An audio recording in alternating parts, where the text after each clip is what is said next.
we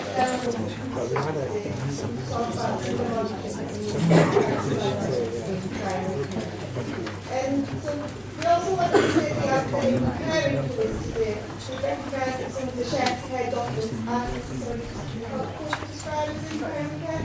We want to get some time at the end to get some update on this. So Sarah here would like to mention in terms of what is the idea.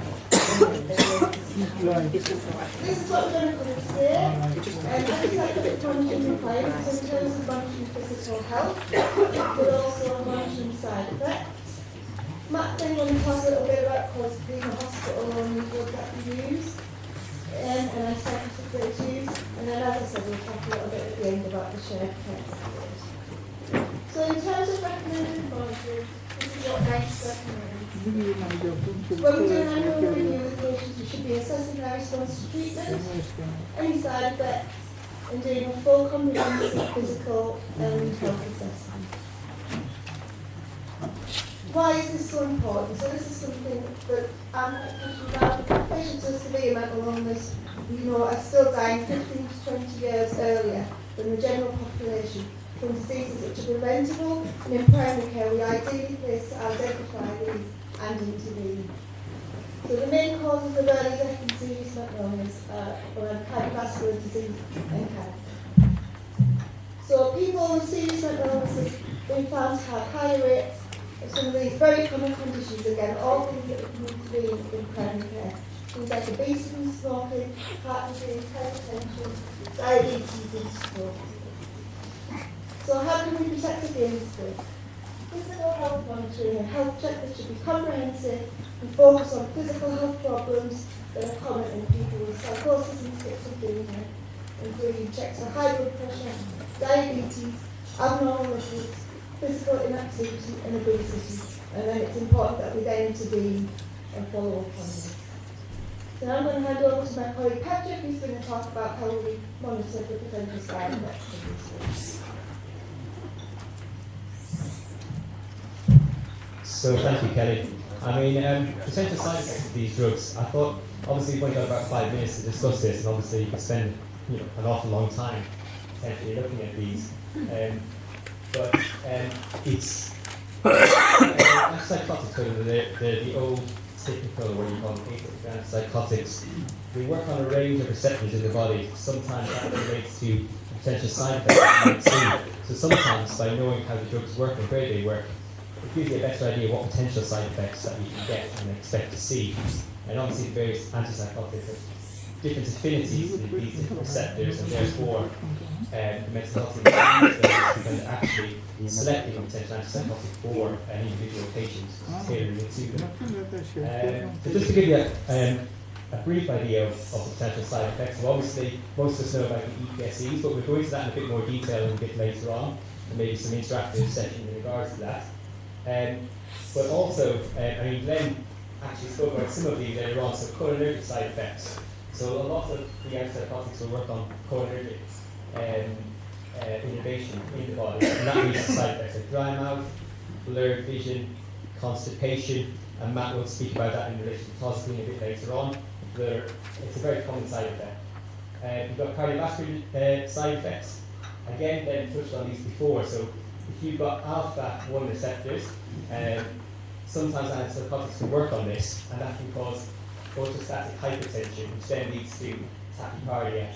And you can also have ECG changes, and obviously we're well aware that medications used like haloperidol, especially now, require an ECG prior to really using, if at all possible. Sometimes in the acute setting of mental health wards, IM especially, it's quite difficult to arrange that beforehand. You've got metabolic effects, so usually find, as in the previous slides, increased weight gain is very common, especially in certain drugs like olanzapine, clozapine, thiamine. So you've got those effects, and that can be due to how the drugs work. So lower dopamine increases appetite, work on serotonin, that can increase appetite. And then you've also got glucose transporters, especially. So you can sometimes get insulin resistance, and that doesn't necessarily have to be associated with weight gain, but it's something to bear in mind. So increases of diabetes can be raised by about 30 to 50%. Raised prolactin is a big one. specific antipsychotics are certainly more indicated than others. We've got risperidone above 6 milligrams, sulfide, amisulfide, and raised prolactin. Sometimes you see side effects you might see in surgery, like galactorrhea. Sometimes libido will be decreased, impotence, and if not picked up on, it can also lead to increased risk of breast cancer, osteoporosis, things like that. But usually you'll see signs before then, and people will check that out. Also then mentioned hypothermia, and sometimes that can be due to blockade, especially in hypothalamus of dopamine. So it's very hard to pick up on, but your more elderly patients are more at risk of this. Sedation, especially through histamines, through anticholinergic activities, sedation can be quite common, and that can also lead to weight gain. Hematological disorders and urethric malignant syndrome, which is a very rare, so it's 0.5 to 1% of the population, but it's very, if you have someone who you suspect with that, I was looking up the side effects of it, I thought it was very much like sepsis, but you might see that there's an antipsychotic on there, so it tends to be very similar, so tachycardia, excess sweating, increased respiratory rate, confusion, urinary retention. Anything like that you suspect, you have to go to hospital. It's got about a 20% fatality rate with malignant syndrome. So we've got keypads on the table, and we've got a statement on there, so if you could select which of those you think is the main side effect of PTSD.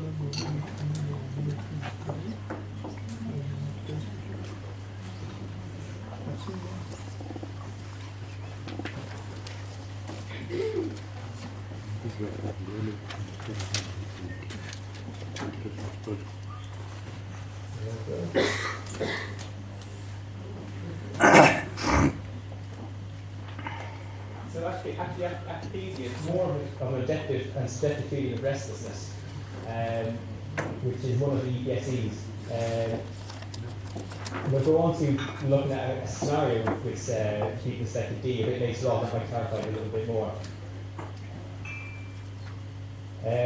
So which of the following best describes a dystonic reaction?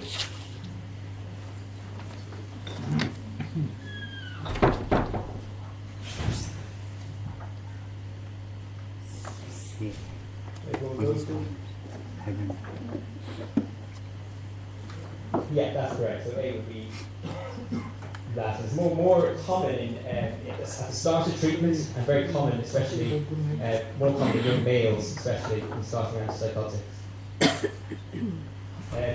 So I've got a scenario here, and the other good thing about this one is there is no answer to this at the end. So it's just some ideas and suggestions about what you think you would do in this scenario. So it's quite common to get people coming in with EPSEs. Obviously, how you manage it might be up to your individual, how you feel about it, whether you refer it to someone else. But if you have a read of that scenario and then just give you some ideas of what you might think to that if you've seen it in a patient that came in for GP surgery. There's no right or wrong answer, so feel free to call some stuff out. You might come up with stuff that I've not thought of as well. In fact, I'd probably expect it.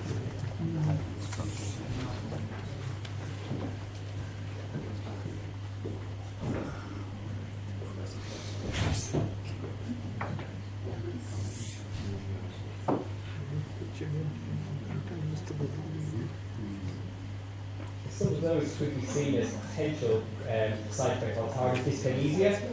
More common, I think when you've got an elderly person like this who's been on something like defensive for quite a long time. I'm sorry, read the pixel I've got there. For quite a number of years. Target dyskinesia is usually something that for every year they're on an antipsychotic like this, increased risk of developing this, and it's not always reversible. Some of the reasons I put on something like this was the kind of medicines that you use for another reason, so urinary incontinence that a lady like that might have. But by giving an anticholinergic medication for urethric malignant syndrome, it can make the target dyskinesia worse. So sometimes looking at the anticholinergics, and even things like procyclidine, and Glenn touched on that as well. So you've got people who are on long-term procyclidine, it's worth reviewing that. But also the dose of the antipsychotic as well. It's worth checking the dose, especially for people who are on them a long time, because as they get elderly, the doses might need to be reduced. or if the condition was not resolving itself, if you get your mental health involved, but decreasing the antipsychotic gradually to a lower dose that might manage the condition. And if you have effective conditions, they're a lot more susceptible to having it. So there's a look at some of the EPSD, so it's part of this bit easy. Talking about to those. Parkinson's-like side effects can be helped temporarily by procyclically, but as Ben mentioned, maybe not long term. Histonias work very well for procyclically, especially short-term courses with that. But sometimes if you get ocular crisis or anything more severe, then you want to be maybe referring those to the hospital. And akathisia, which you spoke on, is restlessness associated with that. Procyclically doesn't always work well for that. In fact, it can make it a little bit worse. But sometimes things like beta blockers that work centrally can be quite useful for that. So, yeah, we're over. So, Matt. So I've just got a few slides here, just to really promote an awareness of some of the key aspects of hospital care that physicians is working aware of. So just a bit of background, clozapine is a second generation antipsychotic and is indicated for treatment-resistant schizophrenia and psychosis in Parkinson's disease. And it is read on the phone. So clozapine is associated with a significant increase of the schizophrenia, which if left unchecked can be fatal. So all patients who are prescribed clozapine have to have mandatory full blood count checks on a regular basis to reauthorize the ongoing supply of clozapine. Now, as mentioned before, it's relevant formally, so it's not the GP's responsibility to be prescribing and monitoring. That's the responsibility of everyday care services such as schools. It's always working aware of the potential risk of clozapine. So if anyone's presenting with any kind of flu-like symptoms, any signs or suggestions that they could have an infection, you want to get a full blood count as soon as possible. And if there's any concern that this person may be having a neuropsychosis or immune compromised in any way, we need to refer that to secondary care services and get input from SWIFT and ideally the consultant psychiatrists. Constipation, a very common side effect with clozapine therapy.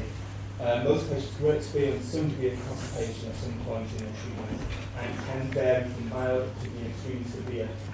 It can be fatal if left untreated. And it actually has higher rates of mortality associated with it than does aganocitosis, which, when you think about it, actually makes sense because with aganocitosis, we actually have very robust systems for monitoring the full blood count. So it's a very robust system. We authorise and supply medication across based on people's blood counts.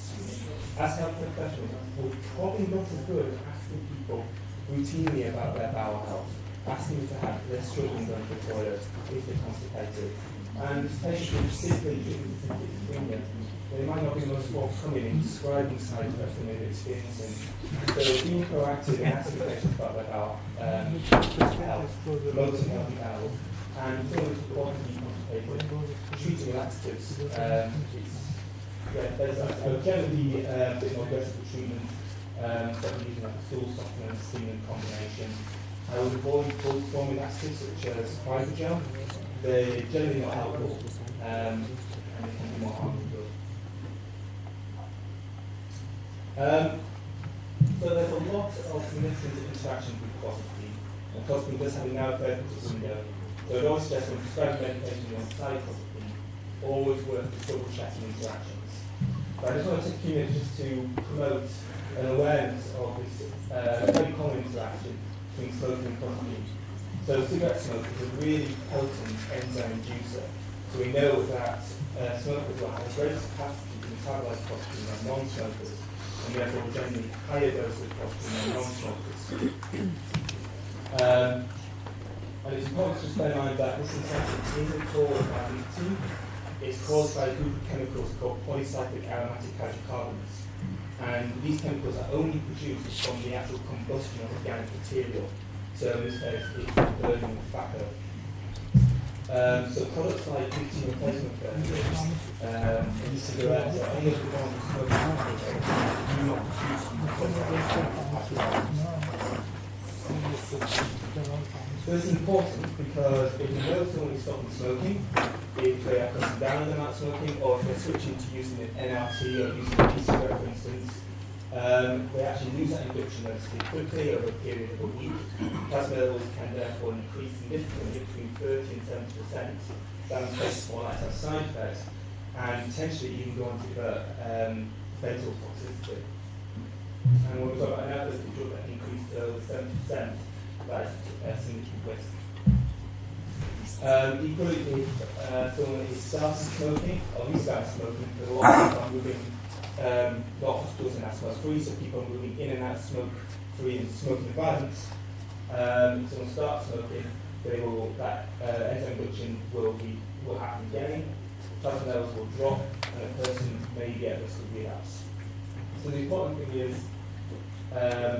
practically ask people about their smoking behaviour, asking has anything changed, and if they report that there has been a change in their smoking behaviour, to report that to SWIFT so they can review the patient. They might want to review the dose, they may want to do some plasma level monitoring for clotting and make adjustments accordingly. And just final point, if you know someone is non-compliant with clotting and they've not been taking it for longer than 40 hours, do not advise them to restart their medication. If someone's off clotting for longer than 40 hours, they will lose their tolerance to that medication and it needs to be retitrated from scratch. And usually retitration is about 12.5 milligrams, and it may have to be done in a hospital setting. So if anyone's been longer than 40 hours, don't advise them to restart. They are first consulting facilities. Does that start moving? And then we've got some contact with SWIFT. These slides will be available on the website.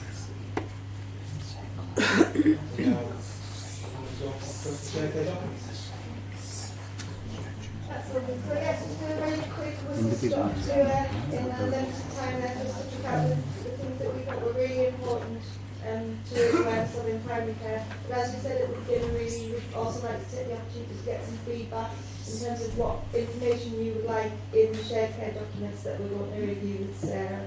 So any comments to be directed to Sarah. So we'll open the floor up for that if anybody wants to start. Can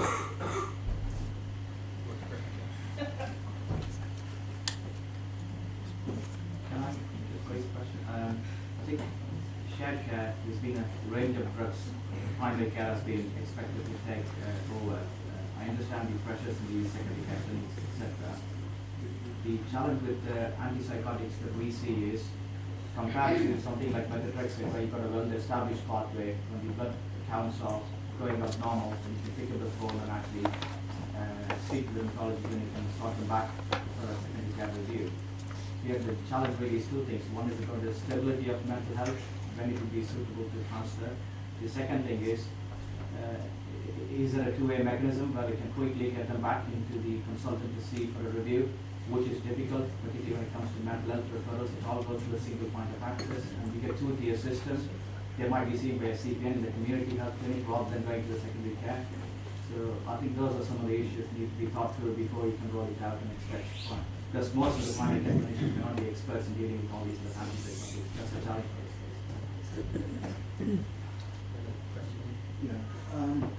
One of the issues that I think we find is that when the patient doesn't turn up for their appointments and they're under shared care, we found that sometimes they end up being discharged from the clinic for mental health, and then we're left with this issue around the shared care and the drug therapy. So that's one of the problems we and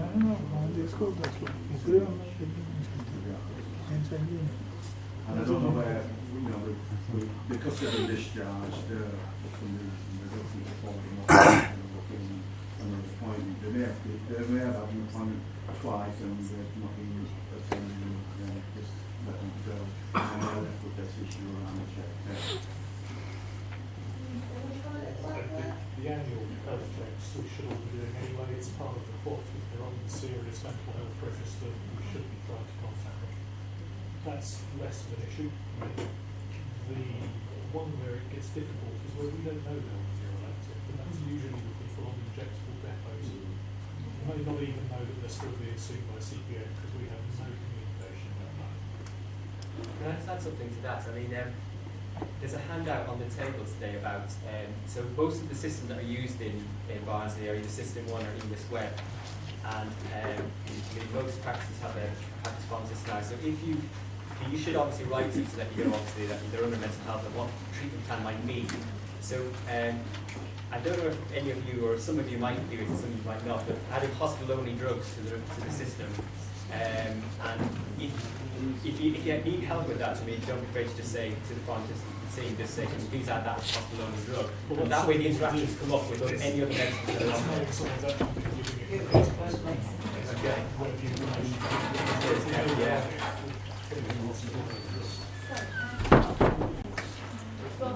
To your point and to yours, I wasn't aware that either of those things were happening, and so that concerns me that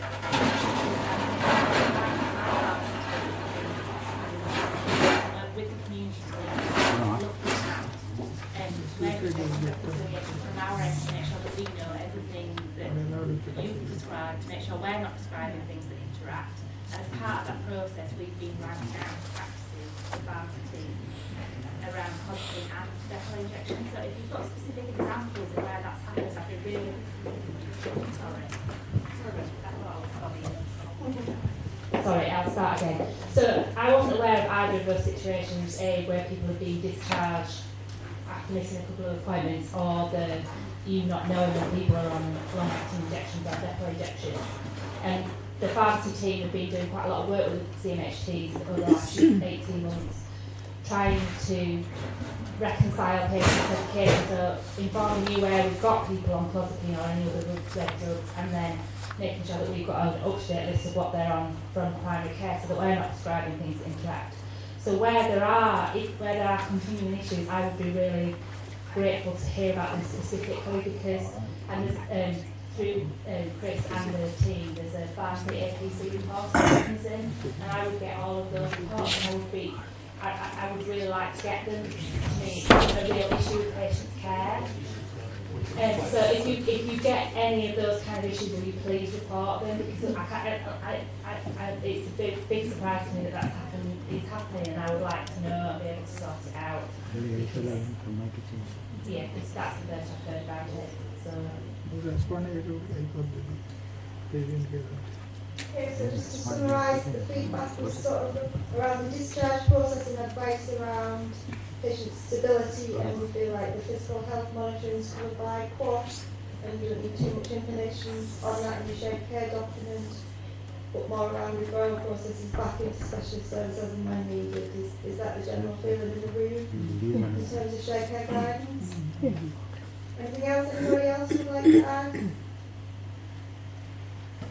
The only other thing, I'm not sure it's been covered because I can't quite hear, but it's people moving into the area, so from Sheffield or surrounding areas who were previously on shared care under various mental health schemes. They move into the area and expect GPs to take over that prescribing of the medication that has potentially been on for years.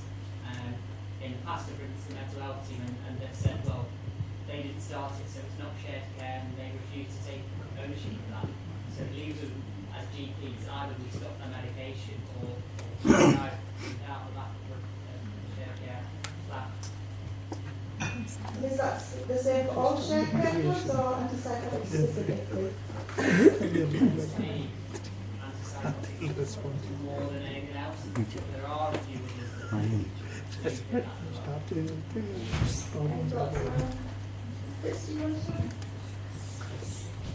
Hi, I just came back gratuitously there. We did actually write out to all of the practices and asked, would you be, because we were aware that there are patients not only coming from other areas where they may be relatively stable and there's a risk benefit to whether you stop that medication, continue that medication, that always must be considered. So the dangers of actually stopping some of this medication and actually destabilising this person, you need to do the assessment for that, assess them in respect to that. But we realised that there were patients that weren't under secondary care services, And if somebody is stable, that's actually taking on, a sort of slot that someone else could have in terms of referral and maybe unnecessary. So we've actually revised the service specification to include an extra level of service, an enhanced service. So if you did choose to undertake the secondary care responsibilities around that medication, I'm saying it's a choice, then there would be an enhanced service payment for that. But obviously it is an individual patient decision, commission decision in respect of how stable they are, the length of time to actually refer in. So it has to be taken on an individual patient basis, but we're trying to support that a bit. I think it will always occur at intervals. Do you want to say anything, Sarah, about it? No? Okay. I think when things are stable, it's all okay. I think with these medications, when things are stable, it's all okay. As GPs, we often are the first point of call when the wounds start to come off. The key thing for a shared care arrangement is that there's an easy way of passing them back. Now that works really well for systems like rheumatology. You can get phone advice on blood same day. Dead easy. It's not there for mental health. It's a really clunky process to pass someone back, and I think that's an active disincentive for us to look after them.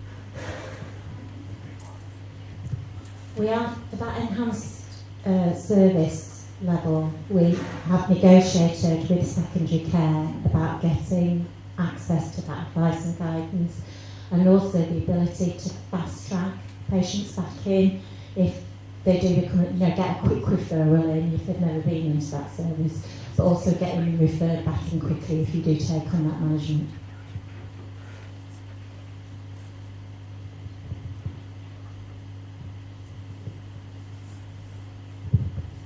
Thank you very much. I should say thank you.